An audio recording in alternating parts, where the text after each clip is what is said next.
Ahojte ľudia, zdravím vás, moje meno je Jomi a vítam vás v tomto dnešnom videjku.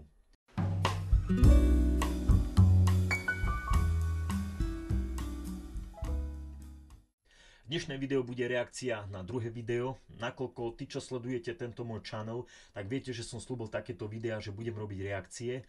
A stále som to odkladal, proste som sa k tomu nemohol nejako dostať až dneska. Takže máme tu prvú reakciu, konkrétne na kapelu chalanov. Neviem, či sú to kapela, či sú to len takto sa zišli, neviem. A je to kapela Gypsy Dennis a Yuri Golon v podaní Užaravla Proforos. Song Užaravla Proforos vám nemusím nejako extrémne predstavovať, nakoľko ho poznáme úplne všetci. Až na môjho krivého suseda, ktorý nemá internet, lebo stále chlasta, jemu vyplí internet, tak on nepozná. Na ňo sa vysrať, ideme ku chalanom. Dobre. Dopredu upozorňujem, nejdem chalanom nejako hodnotiť, čo sa týka spevu, alebo reagovať by som skôr na to povedal. Hej, nejdem na nich reagovať, čo sa týka spevu a hrania. Lebo zaspievali to krásne, zahrali to perfektne, to sa mi od nich páči. Až na to, ktorí ste to od nich počuli, viete, že cigánsky chalani nevedia. A skomolili tam úplne text, dávajú tam slovička, ktoré ani v podstate neexistujú. Preto robím túto reakciu, takže dúfam, že sa na mňa chalani nenahnevajú. Bolo dosť kecov, poďme na to.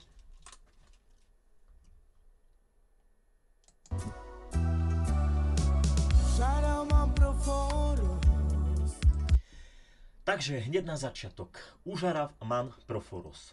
V originále sa spieva Užarav la proforos, čo znamená v preklade čakám na ňu v meste, alebo čakám na ňu v meste, alebo na námestí. Hej.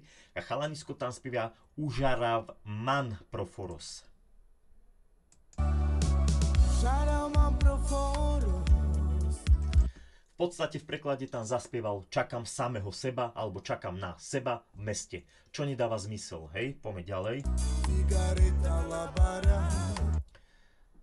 Cigareta labarau. Ja by som tam dal, čo aj tam je v originále cigarekľa labarau. Lebo ono by sa to malo tak spievať, že cigarekľa labarau, nie cigareta labarau.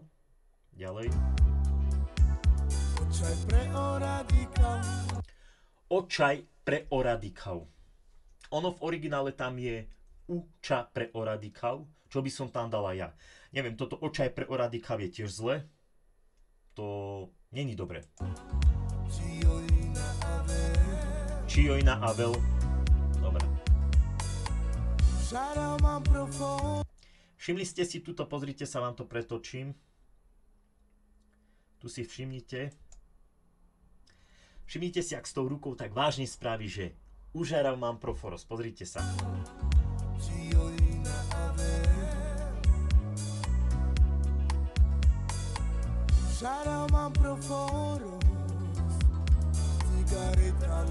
Proste tam zaspieval tak vážne, že čakám samého seba v meste.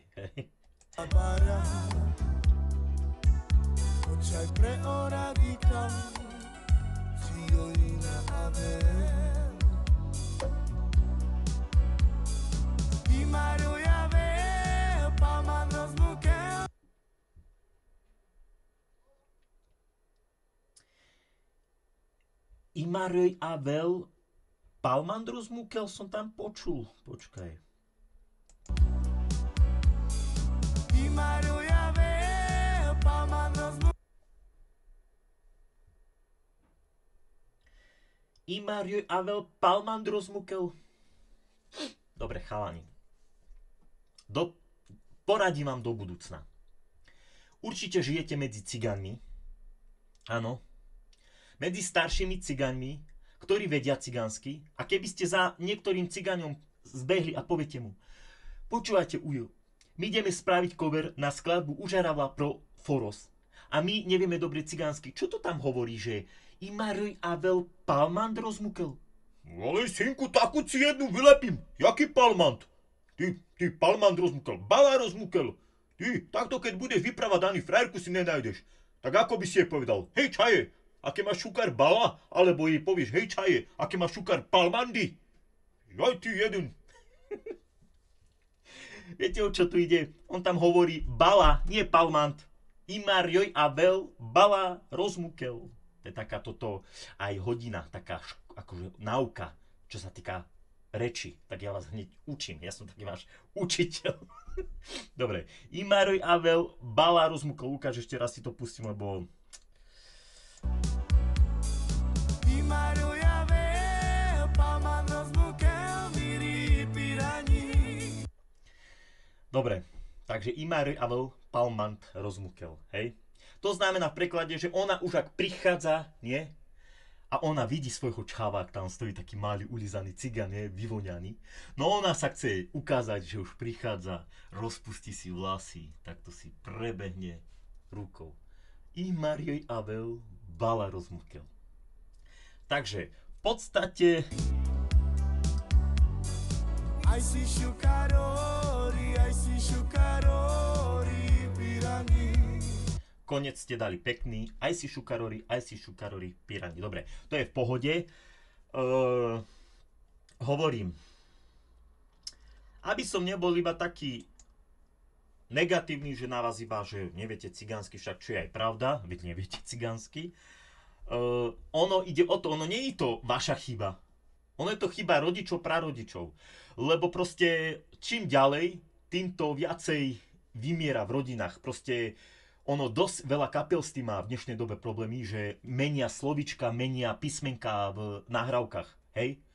A nevedieť cigánsky, to je dosť veľký problém, lebo pozri sa, ja si treba zrobím vlastné skladby, tí, čo budú, aj robíte vlastné skladby. Keby ste nevedeli cigánsky, hej, a ideš skladať nejakú pieseň, ideš skladať slovička nejaký príbeh, tak to musí dávať zmysel, áno? A keď nevieš cigánsky, tak v podstate nemáš nad tým ani čo rozmýšľať, lebo to by si len hádal a triafal, že čítam a stačí zmeniť písmenko a už proste to nedáva, áno, zmysel. Takže prečo vedieť cigánsky v dnešnej dobe je aj toto z jeden z dôvodov. Sme cigani, mali by sme vedieť cigánsky a presne vám teraz názorne ukážem, ako to vyzerá v nejakých rodinách. Počúvaj, synku, ty nebudeš vyprávať cigánsky. Víš ako? My sme oni, slušní Rómovia, my nevyprávame cigánsky, my len čisto slovensky vyprávame. Tak, žiadne cigánske tu nechcem v tomto dome počuť slovičko. Áno, my budeme vyprávať čisto slovensky. Tam degeši nech si vyprávajú oni cigánsky a bude to pekné. No a takto to vyzerá. Ja vám príklad poviem, ja žijem skoro už bude 20 rokov s Gáďovkou, áno, máme spolu deti a tá vie lepšie cigánsky ako vy, väčšina dokopy. Ona vie cigánsky spievať, vyprávať vie cigánsky a je Gáďovka. A naučila sa. A takisto, keby chcem, že s ňou začnem chodiť, hej, tak sa robím, že nie, ja neviem cigánsky. Jako treba, tento týždeň za môjim synom prišiel jeden chlapec a pýtam sa ho u nás, že skáde je jedno s druhým toto sme sa vyprávali a hovorím mu, že a vieš cigánsky?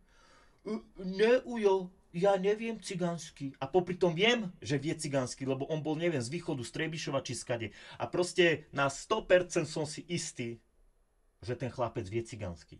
A povedal mi, hanbil sa za to proste. A toto je ten problém, že aj ono generačne proste treba svojim deťom vtlcť do hlavy, že vyprávaj cigánsky, to sa za to nemáte čo hanbiť, lebo nie je to, že vieš cigánsky, ťa robí cigáňom, ale tvoje činy. Ako proste, ako aj medzi gadžami, hej, keď je zlý človek, tak aj medzi cigánmi, ale to ťa nerobí, hovorím, zlým človekom, áno? Ja som sa nikdy za to nehanbil, že viem cigánsky, naučili ma moji rodičia cigánsky vyprávať, som na to hrdý, som rád, ďakujem im a hovorím, že je to také, že veľa z vás nevie cigánsky a je to dosť taký problém, by som povedal, áno? Takže v podstate, aby som nebol zlý, chalani to zaspievali dobre, dali tam takú trnavskú trojku, čo sa mi páči, to som počul prvýkrát. Neviem, skade pochádzajú konkrétne chalani, ale viem, že oni hrávajú taký trnavský štýl, čo som si tak priebehol skladby. Tento v strede je z toho klipu, si pamätám, čo bol malinký, taký mladší bol, z Markízy, čo tam bol napojený na tie stroje z toho seriálu nejako, neviem presne, ale viem, že to je on v stade, takže chalanisko je v stade. Dobre to je zahrané, dobre je to zaspievané. Konkrétne mne sa najlepšia verzia páči od, tak sa volá, Maťo Chorus. Od Maťa Chorusa sa mi konkrétne najviac páči toto podanie Užaravla Proforos. Ale tiež to chalani dali pekne. výborne spievajú, výborne to je zahraté, až na to, že chalani nevedia cigánsky. A čo by som vám ešte do budúcna poradil, akože nechcem byť hajzel, ale pozrite sa na ňo. Chalanisko ostrihaný, učesaný, pohodička, keď sa takto pozriem, čo aj jeho výzor sedí do tejto piesni. Je to taká pomalá pieseň, taká, hej, čajočka, Janes, toto. Ale keď sa pozriem na vás dvoch, takto, hej, že keby vás vystrihnem a není vidno chalaniska tohto a varhany, tak keby som spravil, alebo keby že vás vidím takto na inzerate, že dvaja šikovní murári zháňajú stavebné práce. Ako ja nechcem byť svíňa, ale fakt mi to tak príde. Takto stavbári, proste na stavbe takto, hej, že otočená šiltovečka a ideš. No dobre, ja viem, čo si teraz vypoviete. Veď ale aj ty máš šiltovku na hlave a točíš videa. No áno, práve preto, že ja len točím videa, to je YouTube, to môžem tu mať šiltovku na hlave. Sice aj vy tam môžete mať, nikto vás za to nebude trestať, ani nič také. Ale mi to tam nesedí, hej. Ako hovorím, ocot nesedí s nutelou, tak toto mi tam nepasuje. Áno, pozrite sa, keď si to takto pozrieme.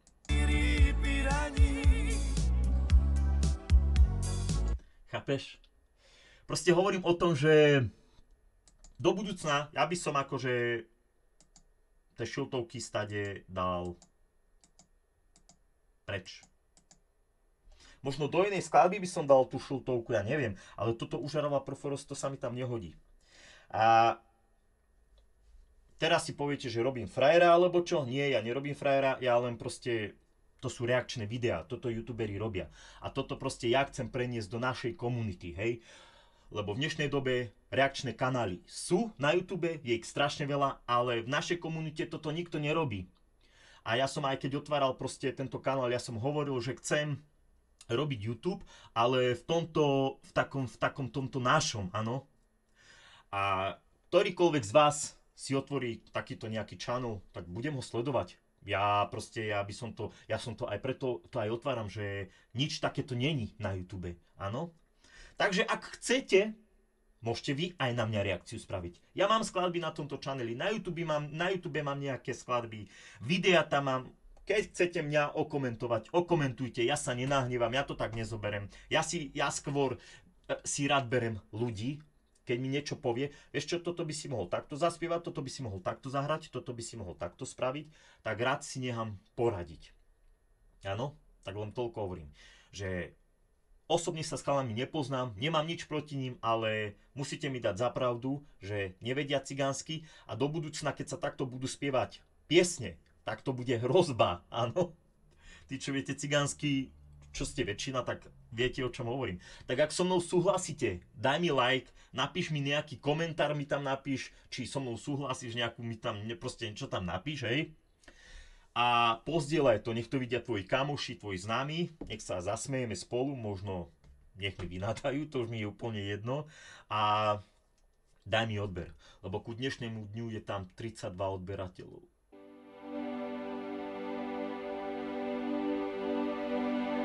Ďakujem aj vám, 32 odberateľom na tomto kanáli. Som rád, ale bol by som rád, keby to číslo rastlo, lebo takýchto videí do budúcna tam bude viac.